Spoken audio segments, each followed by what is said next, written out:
T'as commencé à entreprendre à quel âge? J'avais 14 ou 15 ans. Ce qui résume bien, c'est que je prends, entre guillemets, tous les éléments extérieurs, toute la pression, les galères qui arrivent, tous les problèmes, tout ça, c'est moi qui vais m'en charger. Je préférais maîtriser vraiment tous les coups à 100%, quitte à devoir se séparer de certaines personnes. Je pensais qu'on était trop chaud, j'avais masterisé le truc. Et là, je me suis pris une grosse claque. Ah ouais, en fait, je sais rien et tout. Vraiment gros down d'un coup. Bonjour à tous, bienvenue au podcast du Hangar Club. Aujourd'hui, je suis avec Bastien, le cofondateur de la marque Cynic. On a réalisé un drop à plus de 100K cette semaine et on avait envie de vous montrer les coulisses d'une marque indé. Bastien, enchanté. Enchanté, bon, on s'est déjà vu. C'est quoi le moment déclencheur qui t'a amené sur cette chaise? Alors, je pense qu'il y en a eu plusieurs. Si on veut remonter un peu déjà dans le temps, bon, on y viendra après, mais j'ai rencontré Paul il y a quelques années. Paul, cofondateur de la marque Voilà, Cynic. mon associé et cofondateur. On avait des d'amis en commun. Et j'avais déjà été un peu dans l'univers du business, j'avais déjà eu quelques entreprises avant, puisque c'est un milieu qui m'intéresse depuis très jeune. Donc je pense que c'est toujours cette envie de créer, d'entreprendre. Et au final, avec Paul, on s'est bien trouvé. Et ensuite, c'est une suite d'événements, de travail, d'opportunités qui a fait qu'aujourd'hui, je suis dans cette house, assis avec toi. T'as commencé à entreprendre à quel âge? J'avais 14 ou 15 ans. Et comme j'étais trop jeune, j'avais dû demander à mon cousin d'ouvrir une boîte à ma place parce que je pouvais pas le faire légalement.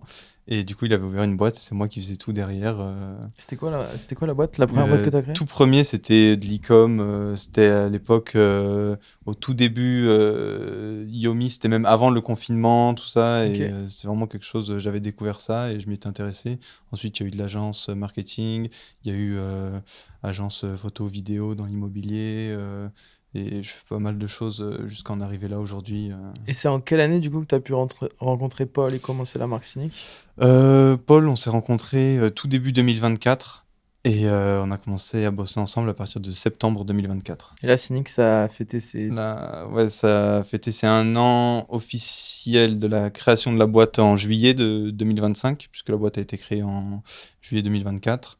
Et là, ça fait 1 an et demi bientôt que ça tourne. Ok, trop bien. Ouais. Ouais, parce que Cynic, du coup, c'est deux visages. C'est toi et Paul.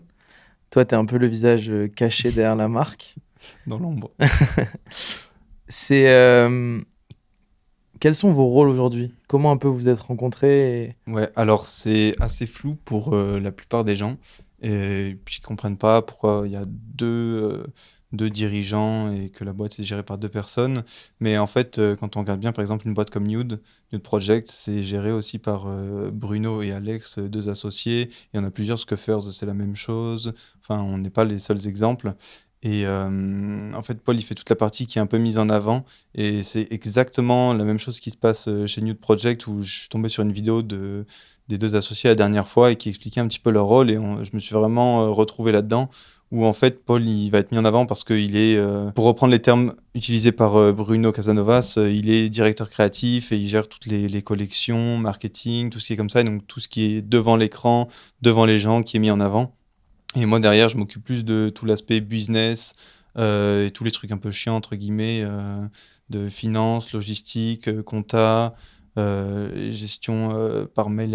On Ouais, reçoit donc beaucoup de toi, t'es mails. le gars des chiffres Ouais, derrière, voilà, c'est ça qui en fait. s'occupe que toute la machine tourne et soit exécutée Ouais, correctement. ouais, voilà. Toutes les négos de prix, la gestion de la marque globale. Et Paul, vraiment, au final, c'est le directeur artistique, c'est celui qui sort l'écho, c'est celui qui Ouais, voilà, exactement. permet qu'un drop il passe ou il casse. Et Ouais, toi, voilà. tu t'assures que voilà, les finances vont bien, que ça suit sur chaque drop et que ça avance bien, quoi. C'est ça, ouais. Et, en fait, ce que je trouve qui résume bien, c'est que je prends tout, entre guillemets, tous les éléments extérieurs, toute la pression, les galères qui arrivent, tous les problèmes, tout ça, c'est moi qui vais m'en charger pour qu'il ait l'esprit le plus libre, tranquille, et que derrière, il puisse créer, que ça, il soit pas dans sa tête, il n'est pas en mode ah putain, il y a ça, ah merde, il y a ça, et qu'il soit vraiment le plus créatif possible, qu'il puisse se driver. Du coup, on a commencé à recruter donc notre alternante pour qu'elle puisse être créative aussi, que ça impacte pas son mindset de créateur et qu'il puisse vraiment être libre. Et du coup, c'est moi qui me prends toute la pression derrière. Je lui fais part des choses dont il a besoin de savoir, forcément, mais il y a pas mal de choses à régler qu'il n'est pas au courant parce que je lui dis pas. Et tant mieux, au moins, il a l'esprit tranquille et il peut créer librement. Et toi, par rapport à ça, quand tu as voulu créer une marque, c'est quoi les choses que tu pensais jamais avoir besoin de gérer ou de maîtriser ou monter en compétences et qui aujourd'hui en fait sont primordiales et résument en gros le 80-20 de ta marque, quoi, en termes d'exécution? Ouais, je trouve, c'est pas venu direct au début, mais quelque chose qui est maintenant essentiel, obligatoire et qui, mine de rien, est très compliqué, prend du temps, c'est finance et logistique. C'est Ok. vraiment 2 points parce qu'en fait, c'est hyper technique, hyper précis et c'est pas quelque chose où tu peux y aller à l'à peu près. Et ça demande de la coordination avec des partenaires, ça demande des calculs très précis. Tu peux pas faire une erreur. Si tu fais une erreur dans tes marges, tu peux très vite couler le truc. Ça t'est déjà arrivé de faire une erreur sur un stock ou sur un Ouais, drop? ouais, carrément. On a des fois, on commande trop de quantité ou un réassort qui est pas bien géré, et tout ça. C'est quoi l'erreur qui t'a coûté la plus chère sur des chiffres? Je pense que c'est du surstock, Ok. donc des commandes de stock, et derrière ça s'est pas vendu puisque la saison s'y prêtait plus. Tu peux Et expliquer le surstock pour les gens qui comprennent pas? alors en gros, quand on prévoit un drop, on commande une certaine quantité et comme c'est une marque de vêtements, par produit, on a 5 tailles en général, on va du XS au XL chez nous. Et donc il faut commander les bonnes quantités de chaque produit, de chaque taille. Et quand tu sors des nouvelles pièces, tu sais pas quelle pièce va le mieux marcher ou quoi que ce soit. Donc tu commandes un peu à l'aveugle, entre guillemets, si tu n'as pas de données, de data précédentes. Et surtout que c'est si tu commandes trop d'un produit et qu'il ne se vend pas et que derrière tu te retrouves avec du stock sur les bras qui n'a pas été vendu, donc tu as avancé de la trésor et c'est de l'argent qui est bloqué dans ton stock et du coup bah, ta trésor elle ne réaugmente pas derrière puisque tu ne le vends pas. Après ça peut toujours être vendu via des promotions, des offres à d'autres moments dans l'année, etc. Mais sur le coup, sur le moment et surtout sur une jeune marque, ça peut mettre un gros coup niveau trésorerie et faut C'est faire de l'argent vachement gaffe à bloqué au ça. final. C'est de Ouais, c'est l'argent ça, il est bloqué qui bloqué bouge pas, que tu peux temporairement pas le bouger, temps que que tu tu peux arrives pas à le vendre. récupérer. Ouais, Ouais. exactement. Ça pourrait représenter combien du surstock, par exemple, sur ton dernier surstock? Je sais pas le chiffre exact, mais je dirais qu'on est sur du 10 à 20 000 dollars de stock vraiment qui, pour l'instant, est sur des étagères et pas vendu. Donc, qui peut représenter jusqu'à presque 80 000 euros de CA. Ouais, c'est ça, 80, 100 000 en fonction des produits. Et si vraiment c'est vendu au prix fort Et comment t'as fait de pour base. t'améliorer par rapport à ça ou trouver des solutions? C'est quoi un petit peu les choses que t'as pu faire? Bah, justement, je trouve que c'est ça qui est assez complexe, c'est qu'il n'y a pas tant de recettes miracles. Par exemple, quand tu commences au début, YouTube, c'est hyper pratique. Tu apprends beaucoup de choses sur YouTube et il y a beaucoup de choses qui t'aident, mais c'est surtout en fait l'aspect créatif et tout ce qui est très pointu, technique. Il y a des formations et encore des formations vraiment spécifiques sur ça, il n'y en a pas. Et au niveau francophone, en tout cas, j'ai jamais vu une formation logistique. Des fois, il y a des petites parties logistiques dans des formations ou alors même finance, mais il y a quelques personnes qui en parlent, mais c'est pas. Et comme c'est un domaine assez particulier, surtout mode, Hmm. on a beaucoup de SKU, donc comment définir un SKU pour ceux qui ne savent pas, c'est chaque produit a un code particulier. Par exemple, cette veste en M, elle a un code d'identification unique et c'est ça. Et donc sur une collection de 10 produits avec 5 tailles, on peut arriver déjà à 50 SKU. Donc on est déjà, il y a déjà beaucoup de produits. Et voilà, il n'y a pas vraiment d'aide extérieure. Et donc, sinon, c'est le réseau, les contacts, aller demander à droite, à gauche. Et ça vient avec le temps, ou alors rentrant dans une formation. Mais c'est assez particulier et c'est pas facile. On en apprend tous les jours. Ouais, tu m'étonnes. Et là, si t'avais, ça a été quoi le moment le plus dur pour toi? Est-ce qu'il y a eu des moments un peu où tu t'es senti pas vraiment à ta place, ou des moments où ça a été assez dur et tu t'es posé la question de potentiellement arrêter ou de changer, ou est-ce que t'as eu des moments de doute aussi forts que ça, où t'as réussi toujours à tenir le cap, ou... Ouais, je me rappelle surtout d'un moment qui m'a marqué, c'est où la première fois où ça me l'a fait, c'était pas forcément le moment le plus dur, mais c'était la première fois que ça me faisait cette sensation. En gros, je sais pas s'il y en a qui sont déjà tombés sur la courbe de l'apprentissage où ça fait comme ça, au début ça monte, puis ça crache, puis ça remonte, ou alors ça va vers le bas. Et c'était en février 2024, au moment du drop de la Saint-Valentin, qui était un petit drop pourtant. Mais c'est qu'en fait, on avait sorti des produits avant qui étaient en précommande et on avait des grosses galères au niveau des délais avec les fournisseurs, la livraison, etc. Il y avait ce drop qui se préparait. Il y avait une autre collection qui était en attente, qui allait arriver très prochainement. Et en fait, c'était une accumulation de beaucoup de choses d'un seul coup. Et c'était la première fois que ça faisait ça, donc pas habitué. Et ça a été une grosse période de stress parce qu'on avait beaucoup de mails de SAV qui arrivaient. On n'était que deux à ce moment-là, pas de personne pour les SAV, personne pour Design Eco, donc on était vraiment deux. Et Vous étiez deux pour gérer le nouveau drop, les coups qui allaient tout. s'échelonner, le Ouais, stock, les le finance, shootings, tout. il y a tout qui s'enchaînait d'un coup, plus les cours parce que je suis encore étudiant. Et Et tu l'es encore vraiment, aujourd'hui. et oui, j'y suis encore aujourd'hui. Et Donc juste pour remettre, ils ont fait un drop à 100K cette semaine et il est toujours étudiant. Là, t'es en train de sécher les cours actuellement. demain matin, il faut que j'aille à l'école. Et ouais, vraiment grosse accumulation d'un coup. Et là, en fait, je suis un peu arrivé en haut du premier pic de la courbe d'apprentissage où je pensais qu'on était trop chaud et tout, et que en fait, j'avais masterisé le truc. Et là, je me suis pris une grosse claque en mode d'un coup du jour au lendemain.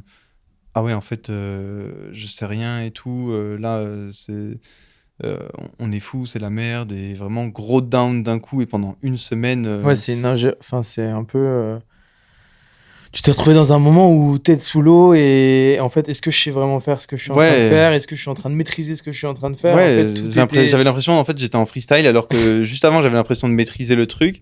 D'un coup, je me suis dit, en fait, En fait, je c'est en maîtrisais rien. freestyle, je maîtrise rien et vraiment gros down, mini burn-out pendant une semaine. Mais est-ce que tu penses que même aujourd'hui, finalement, avoir une marque, c'est de pouvoir tout maîtriser?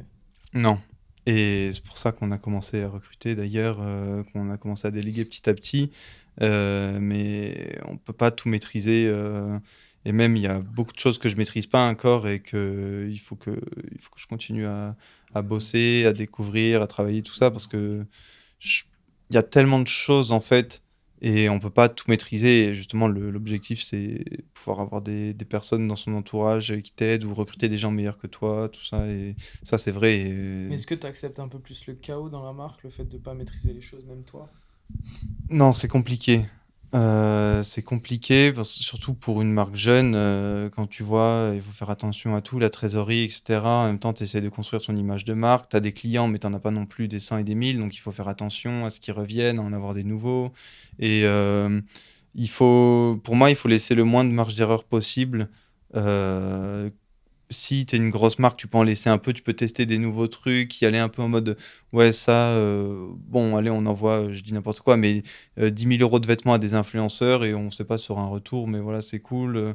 Alors qu'à notre stade, non, je pense qu'il faut qu'on maîtrise et qu'on sache parce que sinon, on peut très vite se retrouver dans Et le c'est là où rouge tu et interviens c'est. justement avec tous tes tableaux pour être sûr de tout maîtriser, chaque dashboard et Ouais, voilà, chaque je montant au traque final. beaucoup de données, ouais. Est-ce que tu te vises un truc en disant si le montant il dépasse un certain stade, je le check et je vois si ça vaut vraiment le coup?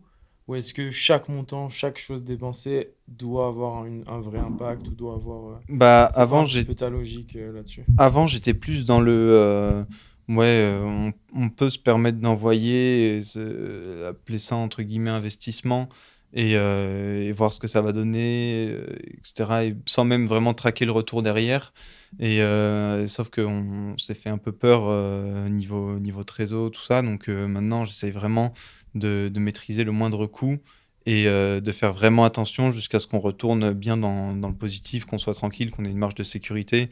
Et tant qu'il y avait cette période un peu tendue, je préférais maîtriser vraiment tous les coûts à 100%, quitte à devoir se séparer de certaines personnes ou prestataires ou quoi. Et sans, pas par plaisir ou juste parce que j'en ai marre, mais vraiment au vu des comptes, tout ça et de ce qui arrivait, plus par peur et maîtrise des coûts que par des intérêts ou inutilité ou quelque chose comme ça. Ok. C'est quoi le truc qui te fait le plus peur aujourd'hui? Pas grand-chose. Je pense, j'ai pas vraiment de truc qui me fait peur. Je sais qu'on travaille énormément pour que ça marche et qu'on se donne à fond. Si jamais, comme j'ai dit, j'ai eu pas mal de projets avant. Celui-là, c'est celui qui cartonne le plus et qui vraiment, je consacre toute ma vie à ce projet-là.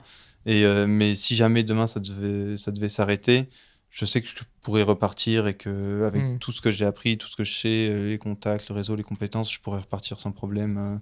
Donc j'ai pas vraiment peur de quelque chose. Et pour toi, est-ce que t'es étudiant à l'étranger en plus Ouais, maintenant? Est-ce que pour toi, avoir une marque indé en France, c'est plus dur que d'avoir une marque à l'étranger? ouais. En France, la scène est très très particulière pour les marques indé. Quand on voit nos voisins espagnols, allemands, anglais, même italiens, enfin, tout autour de nous, il y a des très grosses marques qui marchent très très fort. Et en France, le top 1, il est pas si haut que ça. Il est atteignable en fait. Il est atteignable et pas dans 5-10 ans. Il est atteignable dans un futur assez proche, puisque il n'y a pas cette Pour toi, c'est quoi être top 1 en France, en termes de chiffres ou en termes de top 1 en commandes France. 5 millions, honnêtement, je pense que t'es top 1. 5 millions par an, t'es top 1. Alors que pour être top 1 en Allemagne ou en Angleterre ou en Espagne, il faut aller taper du 30, 40, 50 millions et ça n'a rien à voir. Et est-ce que tu trouves ça plus dur? Parce qu'on a parlé de finances, mais du coup, dans les finances, t'as peut-être appris la TVA, t'as peut-être appris les taxes, t'as peut-être appris le fait de pouvoir embaucher un alternant, Ouais. les logiques, etc. Est-ce que tu penses que avoir une marque en France et réussir une marque en France, c'est plus dur? Alors, Est-ce que tu en es fier? Est-ce que c'est quelque chose qui est pas. important pour toi? Ou c'est quoi ta logique là-dessus? Ouais, je vois. Alors, je dirais pas forcément marque, entreprise en général, puisque les autres pays de l'UE, ils payent aussi la TVA, ils ont aussi des impôts sur les sociétés. Notamment, je discutais avec des entrepreneurs allemands qui ont des grosses marques de vêtements, justement. Et la TVA, elle est à 1% de différence. Je sais plus si c'est 19 ou 21 en Allemagne. Ouais. Et par contre, impôts sur les sociétés, taxes, tout ça, derrière, ils sont beaucoup plus taxés qu'en France. Et ils arrivent quand même à s'en sortir. Et même en France, il y a des marques qui tournent très bien, il y a des grosses entreprises. Et donc, certes, c'est quelque chose à prendre en compte, c'est pas négligeable puisque ça reste des grosses charges et par rapport à un cliché, mais un Dubaï, ça n'a rien à voir. Enfin, sur un 100 000 euros de chiffre d'affaires qui est fait en France et par rapport à un 100 000 euros à Dubaï, la différence, elle est monumentale. Mais en même temps, je suis né en France, j'ai grandi en France et, j'ai des frères et sœurs, tout ça. Donc, mes parents, ils ont touché des aides. Et enfin, voilà, ça fait. C'est sûr, quand on est dedans, ouais, ça fait beaucoup de frais, de charges, de taxes, etc. Mais en même temps, le pays nous donne aussi pas mal derrière. Après, sans rentrer dans la politique, ça reste quand même beaucoup de charges et très compliqué d'entreprendre en France. C'est comme si le pays ne voulait pas avoir d'entrepreneurs, en fait. Mais je suis quand même content de participer un peu à l'économie de mon pays et de faire tourner créer de l'emploi en France et Puis tu as de aussi peut-être l'économie en cette France. impression aussi de construire. Ouais, ouais, voilà. C'est une mini fierté que je puisse apporter ma toute petite pierre à l'édifice C'est et quoi faire tourner un peu l'économie. la vision pour toi de Cynic là sur les 3 prochaines années? Top 1 ou top 2, il y a quelqu'un à la villa qui est très chaud aussi. On ne dira Il y a pas son quelqu'un nom. de très chaud à la villa. Mais ouais, être dans le top, que les gens, quand ils ont besoin d'acheter des nouveaux vêtements, surtout les jeunes, notre persona 16-24, quand ils ont besoin de vêtements, ils se posent pas la question, ils aillent chez nous. Hmm. Et de remplacer ce qui se fait de plus gros aujourd'hui en France. T'es chaud pour finir ce petit podcast de faire un petit question-réponse Allez. en 5 questions? Allez. Travailler avec la Chine? Alors, c'est mal compris par les gens, mais en fait, si c'est maîtrisé, que c'est surveillé et qu'on fait les choses proprement, c'est extrêmement fort. Et c'est très, très carré pour avoir été visiter les usines. C'est juste. Il n'y a rien à redire, quoi.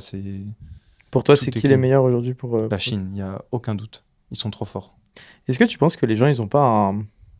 Je trouve il y a beaucoup d'amalgames, encore plus maintenant avec le dropshipping, etc. Mais cet amalgame de fou, on a été, je pense, aussi en Chine tous les deux et on l'a bien vu, mais cet amalgame facile, en fait, de penser que Chine égale pas cher, égale mauvaise qualité. Ouais. Alors que quand tu vas en Chine, tu te rends compte que même juste pour aller voir de la matière ou des choses comme ça, les magasins sont plus beaux que des fois sur les Champs-Élysées. Ah, mais Et c'est impressionnant. la Chine, ça m'a retourné le cerveau. Et c'est un pays vraiment, je pense que c'est devenu mon pays préféré pour aller. Et j'ai même envie d'aller y bosser quelques mois par an parce que c'est vraiment magique. Personne ne dit non, tout est possible, tout est faisable, il y a tout, on peut tout construire. Et les gens, je pense, ils associent beaucoup la Chine à ouais, la mauvaise qualité, la fast fashion, les Ouïghours et tout ce qu'on voit de négatif dans les médias. Et si on n'y a pas, et même moi avant, je pensais que c'était ça. Et si on n'y a pas mis les pieds, en fait, on Se rend pas se rend compte, pas ouais. compte. Et on a beau l'expliquer comme ça aux gens, Faut le si vivre vous n'y pour avez le pas été, vous comprendre. pouvez pas savoir. Après, ce qui est difficile, c'est que c'est un pays qui est pas adapté au tourisme. Parce que Ouais. tu le vois quand même que quand tu vas en Chine, en fait, il n'y a rien qui est fait pour les C'est- étrangers. Si tu t'adaptes au pays, mais le C'est pays ne compliqué, s'adaptera ouais. pas pour toi, quoi. Ok, c'était un oui-non un peu avancé. Ouais. Super. Marque indé sous-côté? Cynique. Avoir une marque indé en France? Tu as un peu répondu déjà. Mais... Ah ouais, j'ai un peu répondu. C'est compliqué puisque la scène n'est pas aussi grosse que dans les pays voisins, mais faisable et on va le faire. Drop à 1 million ou marque à 100K par mois? Elle est compliquée celle-là. Je dirais quand même marque à 100K par mois, ça fait moins rêver, mais au moins c'est un truc durable et c'est stable et ça permet de pousser encore plus derrière. Ok. Cynique aux US en 2026? Ça a peut-être déjà commencé. Les gars, c'était le premier podcast du Regard Club avec Bastien, fondateur de la marque de Cynique. Allez suivre l'aventure. La marque est vraiment cool. Il y a plein de choses qui sont prévues dans les bacs.